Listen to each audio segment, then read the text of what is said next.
l'ai dit en commission, et malheureusement Guy n'était pas là-bas. Et quand il a eu l'audace, mais pas le courage, de commenter le rapport de la commission, ce n'était pas surprenant qu'il fasse hors sujet. Et l'expérience parlementaire, ça ne s'acquiert pas en 2 mois. On peut finir 5 ans et n'en connaître qu'un bout. C'est la raison pour laquelle, par rapport à la problématique des licences de pêche, j'avais dit, si vous n'avez pas tous les éléments d'appréciation, ne jugez pas. Si vous en connaissez un bout, abstenez-vous. Et si vous n'en savez rien, allez-y demander aux gens de savoir.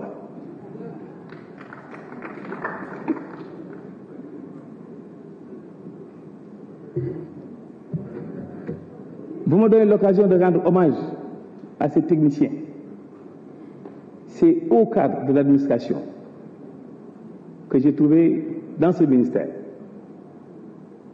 C'est des Sénégalais, ce n'est pas des Vietnamiens. Pourquoi les dégager? Ils n'ont aucune appartenance politique. Ils sont là au moins depuis 15 ans, chacun à son poste. Je les respecte et je vous donne hommage.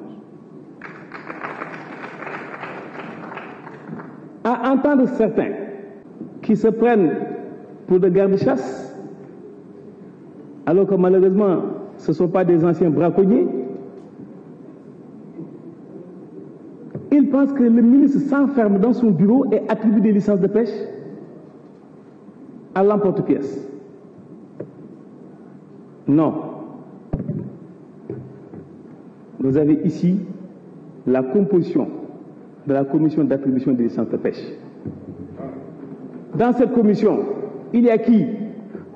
Le représentant de la présidence de la République, le représentant de la primature, le conseiller juridique du ministre chargé de la pêche, le directeur de la protection et de la surveillance des pêches, le directeur des industries de transformation des pêches, le directeur général de l'Agence nationale des affaires maritimes, le coordinateur de la cellule études et planification, un représentant du ministère chargé des forces armées, un représentant du ministère chargé des finances, un représentant du centre de recherche océanographique de Thiaroye, 2 représentants des armateurs et industriels de la pêche maritime et un représentant de la pêche artisanale.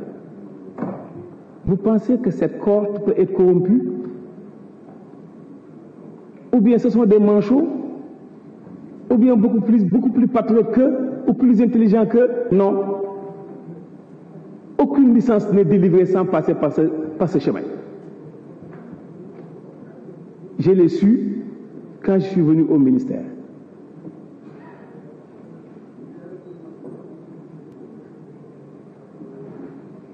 Nous avons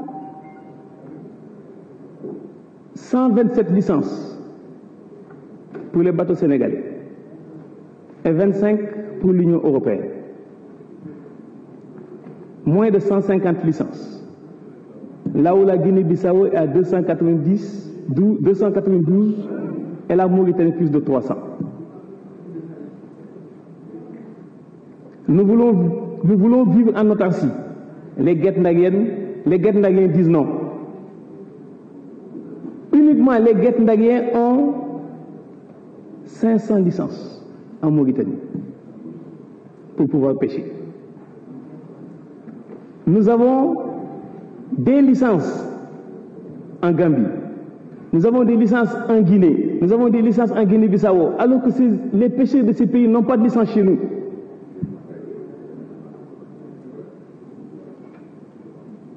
En commission, on m'a demandé la transparence. Mais il faut que les députés puissent savoir que l'information est quérable.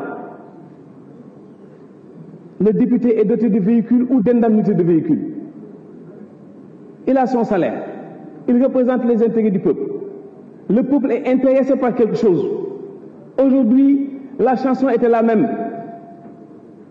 Aucun député, aussi bien de l'opposition que du pouvoir, n'est venu me rendre visite pour me dire que je veux savoir la quintessence de ces accords. Je vous ai invité, pour ceux qui étaient en commission, venez, les livres sont ouverts. Je n'ai vu personne.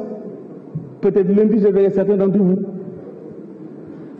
Ma porte, elle est ouverte.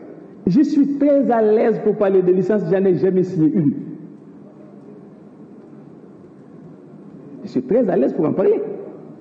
Personne ne peut me pointer du doigt pour me dire que vous avez signé une licence. Après l'avis de la commission, j'aurai à renouveler des licences et j'aurai à supprimer des licences. En quel pourcentage? Je ne sais pas parce que je ne fais pas de la politique fiction.